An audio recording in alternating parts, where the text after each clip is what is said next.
Hello, everyone, and welcome to another edition of The Danny Show. I'm your host, Danny Cody, giving you commentary and reviews on all things wrestling. Tonight, WWE Raw came to us from Columbus, Ohio. Before we get started, let me give you a couple of quick, fun, historic lessons since I couldn't find any clear, non blurry pictures to put in my community post. Let me give you a couple of quick, fun memories of Columbus.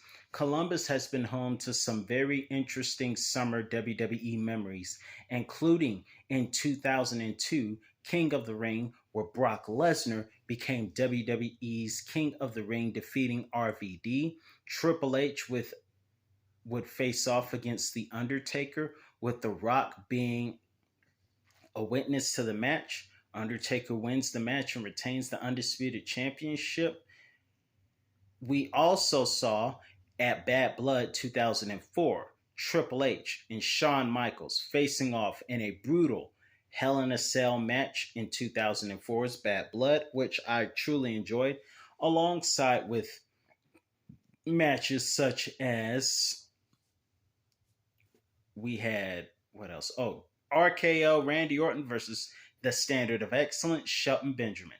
But who can forget Money in the Bank 2015 with a classic match between Kevin Owens and John Cena, as well as Sheamus winning the Money in the Bank ladder match with Seth Rollins and Dean Ambrose going at it for the WWE Championship, which Seth Rollins was the champion at the time. Speaking of Seth Rollins, we opened up the show with Seth Rollins, and Seth Rollins is trying to figure out, what does the WWE Universe want? Do they want to sing the song, chant CM Punk, or chant OTC Roman Reigns? I miss Roman Reigns in WWE. I'm sure he'll be back pretty soon. But we saw Braun Breaker open up the show, defeating Penta, and Chad Gable couldn't leave well enough alone because he got his backstage. We found out that Liv Morgan is hurt and had a dislocated shoulder, and she'll be out of action for a couple of months, which leads who is going to stand with Raquel. Now, I believe that Roxanne Perez is going to be the substitute for Liv Morgan, and they will be the women's tag team champions. But I see Roxanne going after Simp 19 Dominic, which means we're going to find out that Simp 19 Dom is a three-timing son of a biscuit, in the words of Michael Cole. So that's how I see that playing out eventually.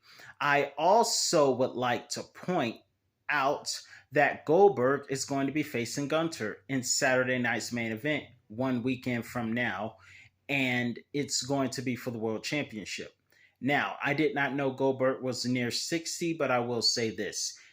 On one hand, you would think, why is he still doing this? He needs to retire. He needs to sit down, relax, and calm down. But if you are at that age and you're able to still do the sport you love, then what can I say? More power to you. It's not often. Do you know at 58, I wish we could have seen The Undertaker versus Sting, but we're never going to get that because not only are they aging, age catches up with all of us, but when you've been taking a lot of bumps in your career, it also gets you to the place where The Undertaker even said himself, your mind says go, but your body says no. But Goldberg still has a go and a yes in his system. So more power to Goldberg. I just don't know if I want to lose my last match in 5 minutes, but we got to see how that plays out. Now, moving forward, speaking of The Undertaker, what's with the nickname? Of all the things I would have thought I've known being an Undertaker fan, the Dark Angel Baby? Really? Dark Angel Baby? I added Dark, but Angel Baby? That's what is you know what? I'm not going to get into that. I don't want to pick on him too much. He's one of my all-time favorites, and he's still a scary persona, so I'm not going to cross that line. However, I'm going to tell you what lines we can cross. Since when did Abyss, speaking of crossing the line, end up on a WWE 2K DLC edition? It's pretty interesting. Moving forward, I believe we have Roxanne Perez did not have too much of a good night, losing to Jade Cargill. However, she made up for it by assisting assisting Raquel. All these women start with the letter R. Roxanne assisted Raquel. Fun fact, both women are from the state of Texas. Isn't that crazy? Texans have to stick together. But in any event, Roxanne assists Raquel to fight Rhea Ripley and put Rhea through a table. And after Raquel made the challenge for Rhea to come out and face her and confront her, Roxanne interfered. Rhea goes through a table. We're going to have a street fight soon. Also, let's talk about this main event. The main event, I really enjoyed it. It was a great one. We had sometimes the best ones involve friends. Sometimes we think that the greatest matches involve enemies. But in this particular case, two crowd favorites and two friends, Jey Uso and Cody Rhodes, went at it in the main event of tonight's Monday Night Raw. And much like last week, this did not disappoint at all. Jey Uso brought his best, spear after spear, super kick and splash. Cody Rhodes kept going. May I please point out that Cody Rhodes is the master. No disrespect to Javon Evans, but Cody Rhodes to me is becoming the master of the flying cutter. We even saw a super RKO. That's what happens when the student of Legacy has been paying attention to the leader of Legacy. Nonetheless, it was Cody Rhodes who wins the match and becomes the final contestant to face Randy Orton, student versus teacher, in Saudi Arabia at King of the Ring.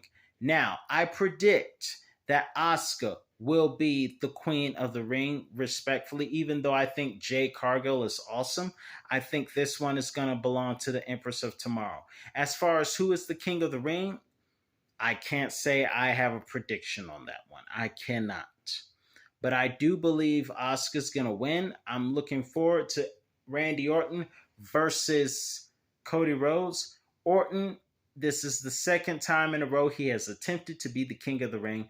But let's see what happens. Now, where does Jey Uso go?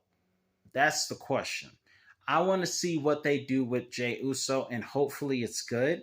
Of course, we're going to get Sami Zayn, and Karrion Kross is finally going to be in action. He's been backstage. He's been backstage being nosy like Javon Evans in NXT, so it's nice to see Karrion Kross in action, especially after that post-WrestleMania pipe bomb backstage.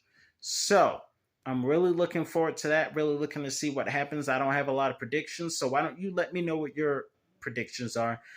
In the meantime, I'm your host, Daniel Cody, and that's all the time I have for you today. And I'm going to finish watching some of the best things that happened in Columbus, Ohio in the summer, including King of the Ring 2002. For that, I'm your host. See you next time.